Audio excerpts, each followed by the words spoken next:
You have questions, we have answers. This is Jane Miller. And this is Ken Miller. Welcome to our show, all about real estate with Ken and Jane.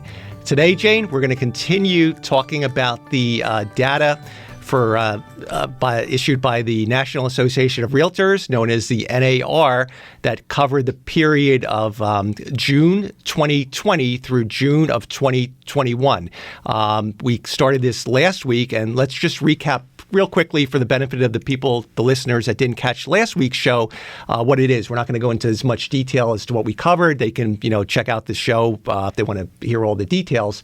But basically, for the last 40 years, the National Association of Realtors sends out a questionnaire to the home buyers and sellers, and they have about 129 questions now, where they ask them, reasons for buying, reasons for moving. The seller, the same types of questions. So last show we covered in detail the reason that the buyers moved was primarily due to the COVID impact, was to be close to the family, and we went in through a whole analysis about why that is and why being close to the job wasn't the priority, which it had been in the past, and we covered some other things about other stats from the buyers. So we're going to get a little bit more into that. It's interestingly enough, one of the interesting stats on the buyers was the radius of their move. Typically, the buyers moved within 15 miles of where they previously lived. Once again, this report is based nationally, right?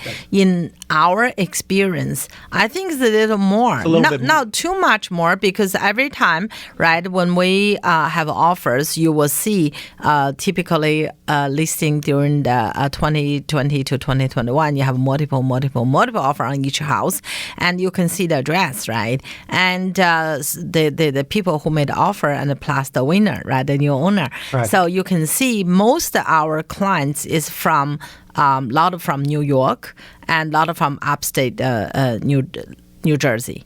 So that's a lot. So a little bit more than 15 miles. I would say maybe 30. Within 20, 30 miles. All right. Yeah, you would say 25 to 30, because you figure we cover the Central Jersey area. So from Central Jersey, give or take, to New York, to Brooklyn, Staten Island, where a lot of the buyer interest came from the city, the populated areas, especially during the COVID. They wanted to move to Central Jersey. So it's a little bit more. Again, the 15-mile radius is a national average. Average, right? Mm-hmm. But everything varies, and you're probably right, Jane. It was probably a little bit for us, for Central Jersey, a little bit more. Yeah, and we do have people, come from out of state too. So I mean, for job relocation, and that's a small part of it. Majority of the buyers came during the report period is from Brooklyn and Staten Island, up New York and Connecticut, and especially North Jersey area. Right, and the reason you have that data, it's almost like we could create our own Central Jersey data, is because you're predominantly a list agent, and during this whole period, typically for every listing you were getting anywhere from 10 to 15 to 20 offers, and with each offer on the realtor contract, the buyers always put down their names and their address, and oftentimes they had an offer letter. The agent would accompany it with an offer letter that gave a little bit of background on the buyer, so you could see the addresses. They could say, "Oh, we're coming. We live in Jersey City. We live in Hoboken. We live in Brooklyn. We're from Staten Island." So you kind of get a good feel for the buyer pool, what's out there. Absolutely. That's a first-hand, right? Yeah, first-hand knowledge, right? Yes. So another interesting stat is, which I guess is not really that surprising. They said for the period in question on a national level, the average age of the seller was about 56 years old. So a little bit less than what typically now is the retirement age, because as the younger you are, the longer you have to work to retire and rely on Social Security. But 56, so it's not really that old. But that seemed to be the average age on a national basis. I think even New Jersey, right? I mean, we did try to contact some department, try to get New Jersey, but unfortunately the report is national level. But I think it's pretty much could be around right. Because, I mean, you have a younger family, want to move bigger, for example. Now they have to work from home, so they want a bigger space, and they want to move close to parents. Maybe a lot of people want the parents to move in with them, so they sell their house there. The reason I brought that up is most of them, they sell and buy happening, together. Although a lot of buyers can buy without selling, but they either rent or sell out the previous homes, right? So in that case, the age, right, is average about that, because a lot of people, in our experience, they live in the house for a long, long time. They've been living there, they are upper 60, 70, even 80, right? They finally want to move closer to family to be with the grandchildren or go to a warmer area. But also we have a younger family, maybe 30, 40 something, they just want a bigger space because they both work from home. So they sell their condo and townhouse and trade it up. But Jane, your word choice of a warmer area, I think we're in the height of summer, and you're talking about a warmer area. I think normally people are probably going to think that's cooler air. No, that's but it's really, I mean, we had a lot of people moving to Florida and. But obviously not in summer. They come back to Jersey. Yeah, but again, this is an average. So we covered in the last show, the average age of the buyer, the first-time buyer was 33. So you take into account, and then you take into account all the data, and it just comes out. If you number crunch, it comes out to 56. But you've got buyers at all different ages. Yes. So it's really it's probably not. Yeah. Mm-hmm. The seller age, so they could have, average it out. Right. But in our experience, right, in New Jersey, Central Jersey, a lot of our seller is older people. They want to retire, and some younger one, they bought a new house but not necessarily sell, so they rent it out. So some of them did not sell. So, right, because a lot of our experience with the clients we work with in Central Jersey, they have the relatively large home. The kids are outgrown it. They don't no longer need the school system, and they just want to downsize. And that typically happens. Again, people have kids at different ages or families, but basically that happens when they're in the mid to upper 50s or in their 60s. Yes, absolutely. And older. So Yes. Mm-hmm. Okay, last show we covered the fact that surprisingly more buyers used a real estate agent in 2021 as compared to 40 years ago in 1981, where it was 88% based on the current survey versus 82% back in 1981. So let's talk about for sale by owners, known as FSBOs. The data shows that only 7% of the homes sold were actually truly sold as for sale by owners. So that's a pretty low percentage. And then of that, I think the median price was somewhere in the $200,000 range. So it's lower priced homes that sold. And then even if you can even break that down further, that out of the FSBOs, the data show that a good percentage of the for sale by owners got their buyer from somebody they knew already. It was through a referral network. I read, that's why I wear my glasses so I can read. Yeah. And I think that they brought up a very, very, the point here in the report, they said the majority of FSBO sellers, 57%, knew the buyer of their home. So also they said, within the rural area, 12% sold via FSBO, compared with the 4% of sellers in the urban area. So I guess in the rural area, especially selling land or large land or something, so that's you sell a lot of people Mm-hmm. So that's totally understandable. Sure. For sale by owner is like this, right?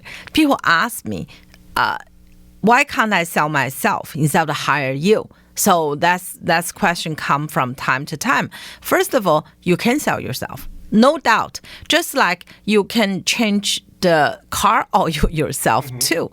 But I I decided not to. Today's world, you can look at YouTube, learn how to change the car oil yourself. Or you can do a lot. You can do a lot of things. I think we covered this on previous shows, but it goes to a lot of professions. You can paint yourself. You could do woodworking yourself. You could do plumbing yourself. But it's just a matter of time management. And do you want to try to do everything yourself, or do you want to rely on a professional that has the marketing tools, the expertise, the price evaluation, all the tools and the network? It's just but there's not too many things you can't do yourself other than it is an opportunity cost. It is whether you want to do that, right, or you have a professional. Right. I think I have a little bit different view of the for sale by owner situation. I feel as a realtor, we should really set ourselves apart.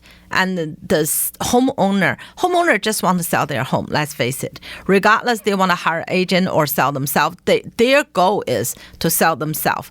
I think, to be fair to the for sale by owner, they think they can do the job themselves better.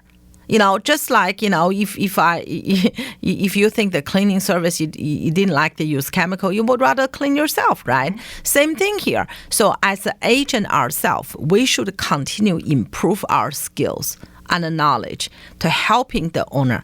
Once the owner understands the value we provide and then the service we provide, and there's no brainer they're going to hire. I have to say during these last few years, it's very rare I see for sale by owner. Majority of the home in Central Jersey area, majority of them represented by the real estate agent. So we guide them on the pricing because when the price is going up, so there's a lot of research, a lot of experience come into it, right? And plus, as a real estate agent, we have a much larger network and marketing and promoting for the home. What bring the more money for the seller? More offers, right? Right, and also, Jane, to tap into that. Besides the marketing, the network, one of the important features of the real estate professional is evaluating the offers, especially in the COVID market when you had multiple offers. When you get bombarded with 10, 15 offers, you have to. They can get complex. So if you're for sale by owner, wouldn't know. You have to know what who the lenders are, what the down payment is, what the terms are, what if they're waiving the appraisal. What options? So a lot of owners, if they don't do this on a day in, day out basis, they're going to get confused, and they may end up not, if they don't have the guidance and expertise of the real estate professional, they may pick the wrong offer. Yeah, and just read the offer enough give you a headache. Yeah. And we provide at the Mueller team, we provide the seller with a summary. Sometimes take our office manager, Gloria, 4 hours to compile to read every contract to come up with a summary. Right. So okay, we're going to stay right there. We're going to take a short break, and we're going to continue on that topic right after this. Okay, welcome back to our show. So, Jane, just before the break, we were talking about the complexity of the whole real estate process, and especially not only getting the home marketed, getting the exposure, negotiating the deals, but especially when you're getting, like we've experienced in the last few years due to COVID, all the multiple offers and all the complexity involved in that. And we're on the topic of FSBO. So can you imagine it's complicated enough just for the real estate professional to go through, talk to all the loan officers about and evaluate the financial solidness of each buyer. But can you imagine as a for sale by owner, that would just be another. It's extremely time consuming just to assimilate the multiple offers into a table and then go through and do all the interviewing process. You really have to be a detective, because if you miss something, you end up picking the wrong offer, and that could lead you down a path that could waste a lot of time and end up having to put the home back on. And the stress as well. Right? Yeah, during this process, very stressful, as you can imagine. Yes. Right. Yes. Mm-hmm. Right.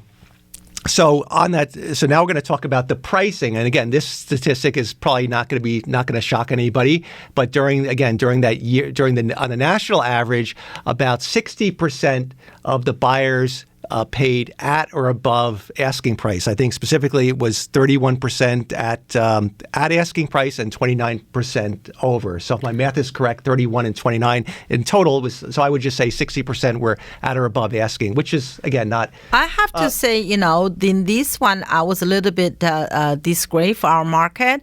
In Central Jersey market, I think much higher percentage paid at or above asking price during that period. Obviously now we're in 2022 after recent increased interest hikes and so on and so forth in the economy. But back in 2020 to 2021, and in my experience, very rare the house sold below asking. Majority time is above asking and done in the weekend. So that time's a crazy time. You go to open house, remember how many times you have to come, bring the booties? 20, 30, 40, 50 families. So each family, if it's 2 or 3 people in the family, how many family member go through? Right, So, and again, this national survey covers the period of June 2020 through June of 2021. So if you guys think back to June of 2020, in New Jersey, the shutdown occurred, I believe it was March 13th or March 20th, 2020.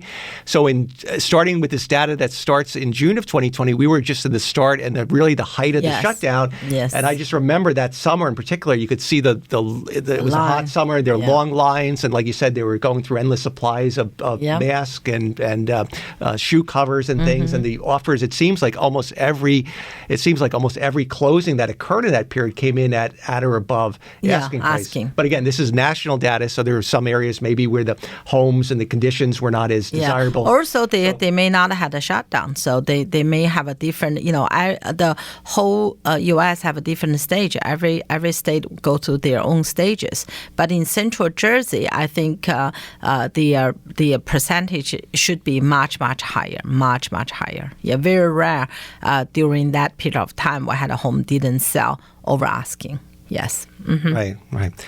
I think we might have touched upon this in the first show, but again, the top reason that the sellers decided to sell was, again, to be close to, number one was to be close to family and friends, and second was because their home was too small. So that captures 2 different groups. Obviously, the desire to be close to family and friends could capture the people that are maybe in the later stages of life that are ready to retire. They want to move close to the children, the grandchildren, their friends. They want a change of lifestyle. And I think the second group was the younger generation that was outgrowing their home, and had an expanding family, and they wanted, of course, a larger home. They outgrew the house. Ken, I agree and disagree. Okay. Even the first group. Yeah. Remember, a lot of our clients, they sold their home here, and then the 55 plus, they bought a retire home is either the same size or bigger. Because once again, they want to be close to family. All the kids, grandkids will be there. So in fact, I found personally, my experiences during the last few years, right, the purchase, if you compare with the previous home, right, the size is getting bigger, the same or bigger. I had a lot of owner. I represented, they are retired 60, 70, even 80 years of age. Their new home, in fact, wasn't smaller, was bigger. Right, and it's amazing with the retirement communities. I mean, you've got you used to think of a retirement community as having these really small, condo, townhouse, or less square feet. Now they're in certain places in Central Jersey, luxury. They're just luxurious, very open floor plans, high ceilings. They can be quite expensive. Yes, absolutely. A lot of people, right, during this period, they sold their home. They bought a 55 plus luxury home. It's not because saving money. Whatever they got a high price in their house, they paid high on the new home, new construction, and they save on the property tax, right?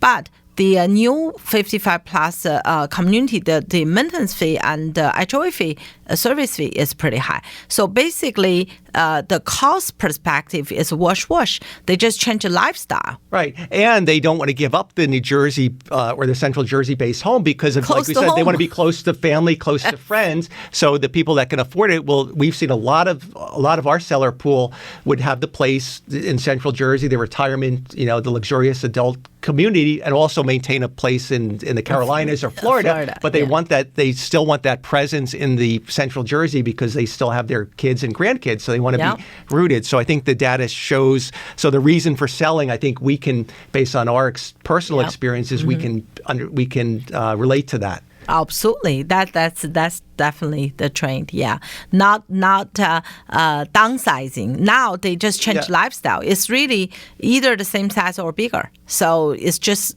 purely lifestyle, life changes. Right. Yeah. The next stat is a little bit surprising. It said that the average tenure in the home, I guess when you take the whole all the different population as a whole, it dropped from 8.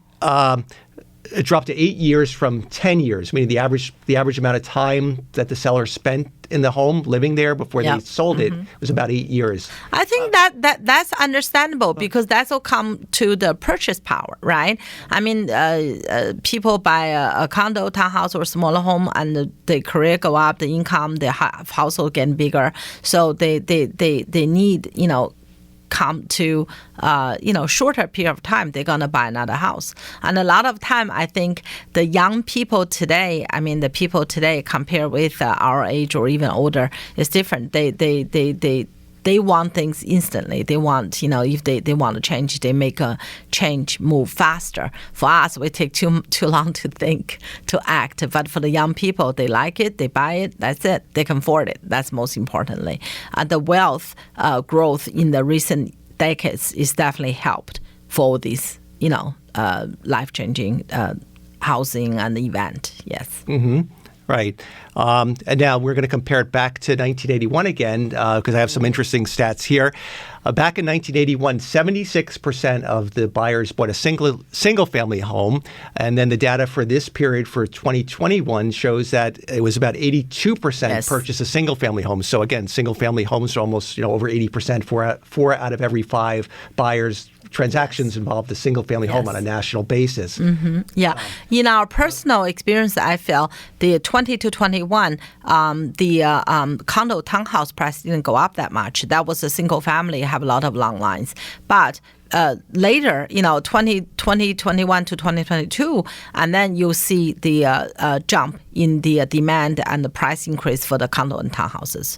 So that's just a market, drag, because that time was a beginning of the COVID. So a lot of people want to be in a single family, and later on, if they can't find one or didn't work out the condo townhouse, because low interest rate driven that. I believe. Yeah. Right. It drove the affordability factor, enabled more buyers to afford the single-family homes, which typically are more than the townhouses and the condos in most cases. But it's interesting you mentioned that, because then eventually we saw in 2021, or the latter part of 2021, and then 2022, as we covered, that the demand, the townhouse and the condo prices began to rise. But it's almost like it lagged behind the rise in the single-family homes. And then now we also experienced the rental prices rise, but we did not see that initially in 2020 and 2021 as dramatically. But then, almost like the last quarter of 2021 and the first quarter of 2022, the rental market has increased, I guess, due to the shortage of inventory. Yeah, because owner, if they can sell, get more money, they sell. So the reduced availability, right. And then a lot of people looking for buy lost out on the bidding market. So what they do, they continue to rent, or they still want to move to close to family, bigger spaces, same need. But instead of finding a dream home, they just have to settle for the rental for the period of time until they. So it'll be interesting. We'll have to wait till next year to get the stats from 2021 through June of 2022. But it'll be interesting to see the percentage of single-family homes, if it maintains itself at 82%, or if it's going to go down. And if we're talking this current year cycle, which would end in June of 2022, it could be close to what it is now. It may go down a little bit because interest rates just started to rise in March, which doesn't affect the homes that were closed within that period. Yes. Mm-hmm. Yeah. Totally agree. Yes. Right. So the one last stat I'd like to share, I know we're running out of time, is again, this is kind of a newspaper search. Yes. Obviously, back in 1981, they said interestingly enough, only 22% of the people used the newspaper to search. I would have thought that would have been higher. I thought it would be higher. Higher, too. That's very surprising that it wasn't like 50 or 60%. I'd have to ask them, I wonder why that is. I don't know the specific answers.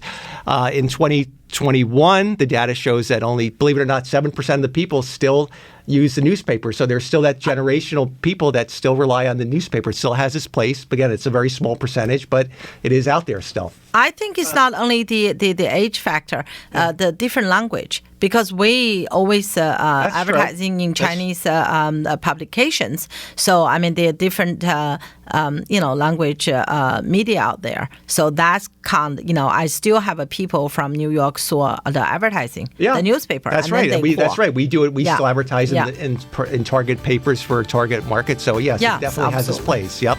Okay. Unfortunately, we're out of time, but I think we covered everything in pretty good on this show. So hope everyone enjoys the rest of the weekend. We'll see you next week. Thank you.